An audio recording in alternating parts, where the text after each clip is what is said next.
दोस्तों, आज के इस वीडियो में हम प्रसिद्ध भारतीय गायिका और स्वर कोकिला कही जाने वाली भारत रत्न लता मंगेशकर के बारे में बात करेंगे।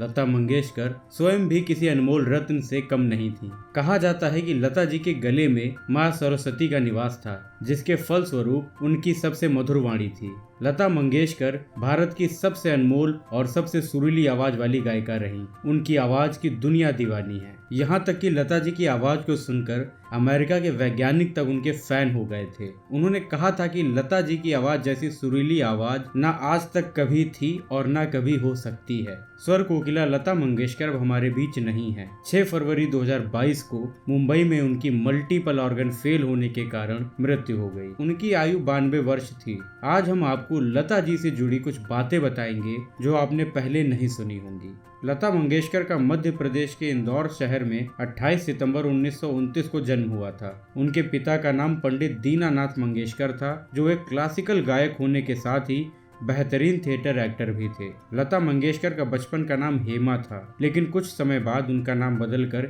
हेमा से लता रख दिया गया था। लता जी संगीत क्षेत्र का कोहिनूर हीरा थी। लता जी ने बॉलीवुड की फिल्मों में एक से बढ़कर एक सुपरहिट गाने दिए। उनके द्वारा कई फिल्मों में गाने गाए गए, जिसमें मुगले आजम, अनारकली, अमर प्रेम, आशा, गाइड, प्रेम रोग, सत्यम शिवम सुंदरम जैसी कई सुपरहिट फिल्में हैं। समय के साथ साथ लता मंगेशकर की आवाज में निखार आता गया। पहले की तुलना में लता जी की आवाज और भी सुरीली हो गई और उन्होंने राम लखन, हिना, बरसात, पाकीजा, नागिन जैसी कई फिल्मों में गाने गाए। लता मंगेशकर ने अब तक करीब करीब हर भाषाओं में गाने गाए हैं, जो कि अपने आप में एक रिकॉर्ड है। लता जी ने करीब 30,000 से भी ज्यादा गाने गाए हैं। लता जी ने अपने कैरियर में बेहतरीन गाने गाकर न सिर्फ कई फिल्मों को सुपरहिट बनाया, साथ ही उन्होंने कई संगीतकारों और गीतकारों को भी सफल बनाया। उनकी मधुर आवाज को सुनने के लिए लोग काफी उत्साहित रहते थे। जीवन में कभी सफलता की राह इतनी आसान नहीं होती जितना हम सोचते हैं। गायकी के क्षेत्र में अपनी पहचान बनाने के लिए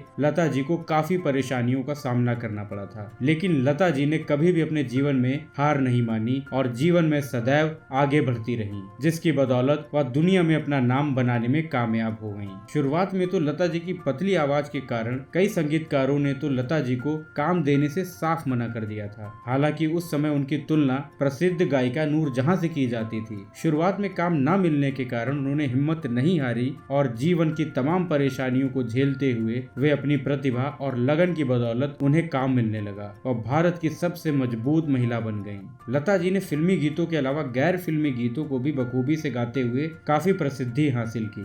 SD बर्मन, RD बर्मन, अनिल बिस्वास, शंकर जयकिशन, सलील चौधरी, नौशाद और मदन मोहन जैसे कई संगीतकारों ने भी लता जी की प्रतिभा को भांपकर उनकी सराहना की। लता मंगेशकर के पिता के निधन के बाद परिवार में सबसे बड़ी होने के नाते परिवार की सारी जिम्मेदारियां उनके कंधों पर आ गई थी। परिवार की जिम्मेदारियों को देखते हुए उन्होंने कभी भी अपने जीवन साथी के बारे में नहीं सोचा और ना ही कभी शादी की।